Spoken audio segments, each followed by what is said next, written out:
नमस्कार, आप देख रहे हैं झलको शेखावाटी और मैं हूं आपके साथ दीपक शर्मा। देखिए खास खबरों को हमारे साथ चैनल करें सब्सक्राइब। धन्यवाद। नीमका थाना क्षेत्र में राजस्थान के डीजीपी राजीव शर्मा शनिवार को नीमका थाना पहुंचे और यहां एएसपी कार्यालय में कानून व्यवस्था मजबूत करने को लेकर महत्वपूर्ण बैठक की।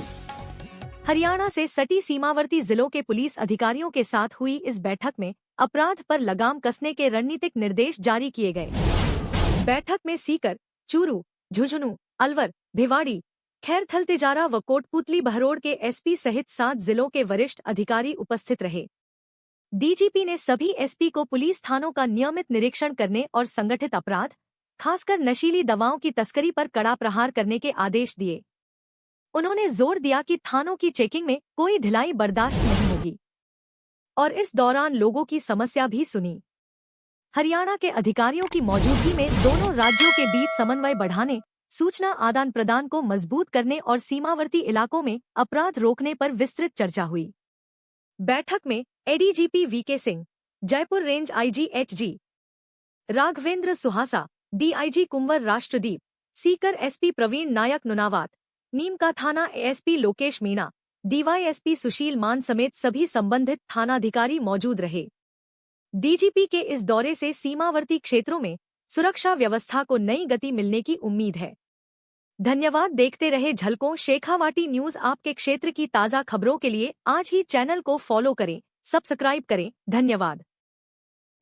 आज नीमका थाना में हमने जो हमारे हरियाणा राज्य से लगती हुई सीमा है और इवन उत्तर प्रदेश से जो लगती हुई सीमा है उसके पुलिस अधीक्षक हैं, 7 जिलों के पुलिस अधीक्षक और आईजी जयपुर रेंज और additional DG law and order के साथ एक बैठक की थी।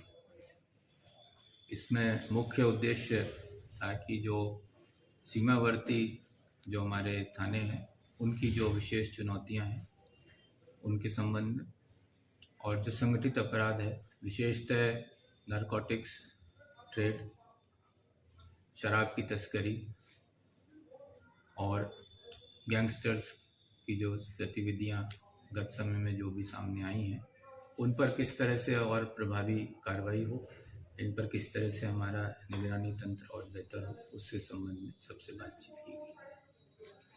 अभी स्टेट क्राइम को लेकर कुछ डिस्कस हुआ? तो स्टेट क्राइम है, आपको मालूम है कि हमारा अभी ये साल अभी शुरू हुआ है और गत वर्षों की अपेक्षा में अपराधों में ओवरऑल गिरावट आई है।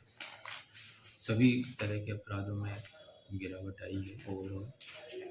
तो हमें उसको भी देखना है कि आगे आने वाले समय में भी अपराध पर नियंत्रण पूरी तरह से रहे और फोकस हमारा है कि जो संगठित अपराध हैं और ख़ास तौर से जो नशीली दवाओं का जो जहर है उसको हम किस तरह से और अच्छे तरीके से इस पे हमारा नियंत्रण हो और साथ ही साथ आम जनता में किस तरह से हमारे उपलब्धता और हमारे संवेदनशीलता जो हमारे स्टाफ की है वो कैसे और बेहतर हो सके। तो इसके लिए कोई अलग से स्ट्रेटजी बनाई है?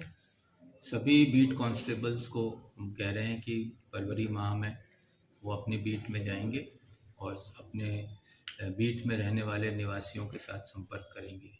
तो उनमें और सभी पुलिस अधीक्षक गणों को हम कहा है कि हर माह में अपने बेस्ट बीट कांस्टेबल का भी चयन करें, हर थाने स्तर पे भी करें और जिला स्तर पे भी करें। साथ ही साथ एसपी साहिबान को आवश्यक रूप से अपने नियमित रूप से थानों में आकस्मिक चेकिंग करने के लिए भी हमने कहा है। एक बॉर्डर से लगते जिले, बॉर्डर से लगता है एरिया, उनके थाने, इसको लेकर कोई अलग से कोई प्लान बना है? जो बॉर्डर से लगते थाने हैं उनके लिए आवश्यक है कि जो हमारे नज़दीक के राज्य हैं उनसे हमारा बेहतर कोऑर्डिनेशन हो। आज हरियाणा राज्य के भी कुछ पुलिस अधिकारी सम्मिलित हुए थे और उनके साथ किस तरह से हमारा कोऑर्डिनेशन हो, किस तरह से हमारा एक सिस्टम हो कि नियमित रूप से आपस में आपराधिक सूचनाओं का जो है सूचनाओं का आदान प्रदान होता रहे और एक दूसरे से जो सहयोग वांछित है वो होता रहे। तो उसके लिए सबको करना है। ठीक है।